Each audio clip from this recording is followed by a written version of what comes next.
Depuis 2012, je crie dans le but d'arranger le monde.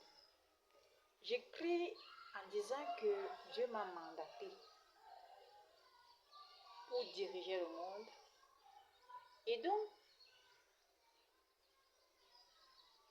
pour construire le monde.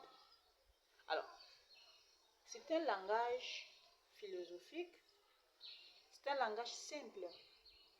De toutes les façons, il ne s'agit pas de construire le monde comme un immeuble. Mais il s'agit de lui donner un sens, une orientation.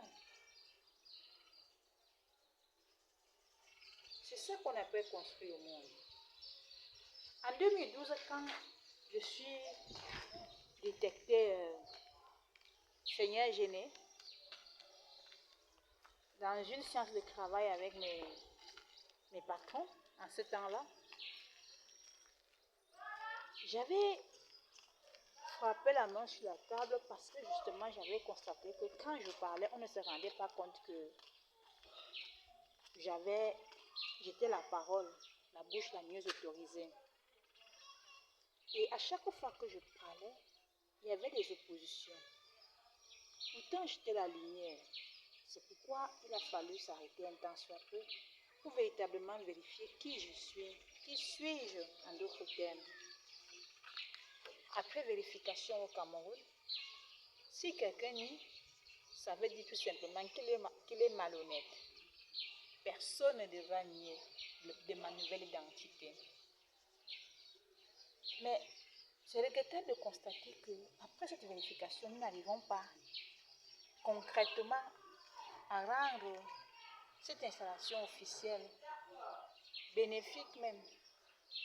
Pourtant, je regorge de beaucoup de talent, de beaucoup d'expertise, de beaucoup de savoir, de beaucoup de connaissances pour pouvoir permettre à ce que la société se construise à merveille, ou tout au moins qu'elle fonctionne à merveille. Je ne comprends pas que jusqu'à présent, les uns et les autres entament les actions que je suis censée réaliser dans le cadre de ma feuille de route, comme si je n'étais pas quelque part, comme si je n'existe pas. Et c'est là le bas blesse, c'est là où il y a problème. En fait, je voudrais simplement vous dire que lorsque vous initiez une activité, qui est à l'origine de l'activité? Est-ce que vous avez réalisé, comme moi, que le plus souvent, quand c'est une très grande activité, c'est toujours Dieu le Père ou bien le Seigneur qui vous oriente, qui vous guide. Alors, ce même Dieu, ce même Seigneur m'avait instruit qu'il y a des actions qu'on ne peut pas réaliser avant qu'on entre dans le paradis terrestre. Ce sont des missions, des activités, des projets intouchables. Pourquoi? Parce qu'il est souverain et parce qu'il avait planifié qu'à son avènement, on réalisera un certain nombre de choses pour se rendre compte qu'on est dans le paradis, qu'on a gagné, ou alors qu'on doit déjà être béni, qu'on peut partir d'en bas vers le haut, de la pauvreté à la richesse. C'était ça son plan. D'où vient-il qu'entre-temps, sans m'impliquer de manière concrète, on ait tendance à mettre en route certains projets? Pensez-vous que ce serait sans conséquences négatives si vous vous engagez dans la mise en route des programmes qui sont destinés au nouveau Seigneur? C'est ma question relative à tous les domaines dans lesquels je suis compétente. Vous savez, oui, je suis à votre image, je ne saurais faire dans tout, mais ce dont je suis censée faire pour m'épanouir, parce que le travail est loin de nous beaucoup de mots, ce n'est pas seulement le besoin, mais également un arsenal de mots. C'est pourquoi, alors, je voudrais vous dire que certains projets mis en route n'ont pas été faits selon que cela avait été préétabli.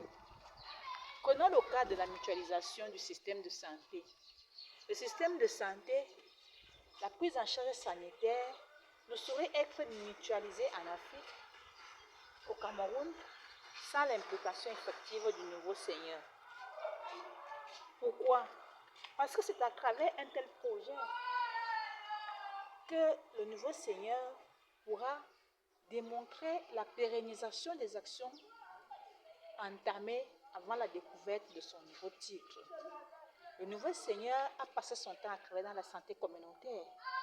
Le nouveau Seigneur a même lancé la mise en route des mutuelles de santé, jusqu'à ce qu'il s'avère que Dieu le Père avait stoppé parce qu'il fallait attendre l'avènement solennel du Seigneur.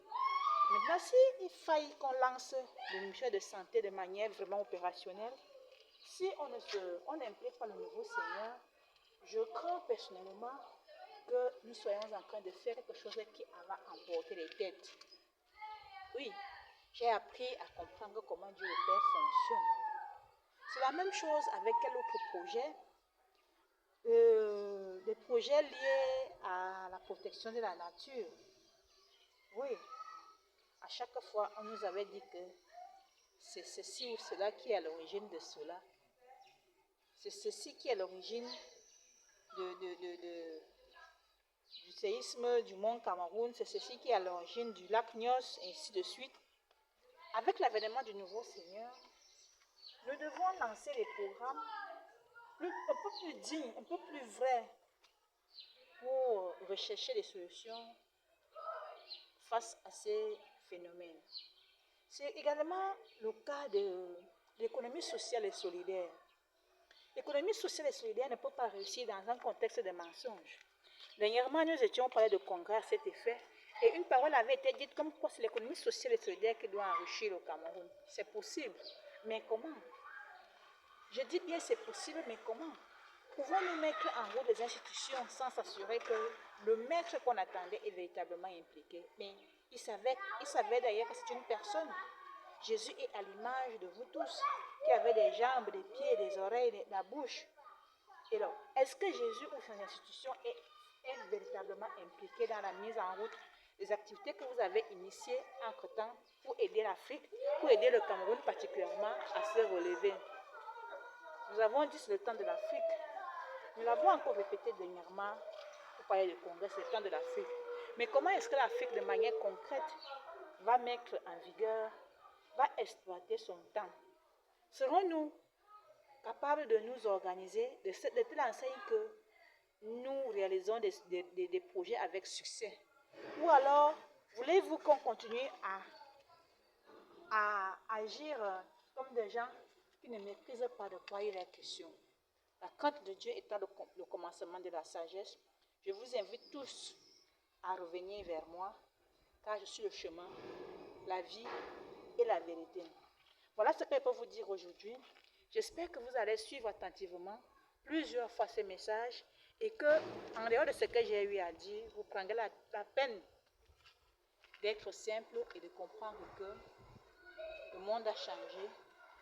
Il faut mettre une personne au centre de tout pour contenter le Seigneur, pour contenter Dieu le Père lui-même, afin que la terre fonctionne à merveille et que les guerres s'estompent, car nous avons tous vu les guerres de la faim, et ces guerres doivent prendre fin pour que la joie s'installe. Je vous remercie. C'est Sans Frontières, depuis le Cameroun.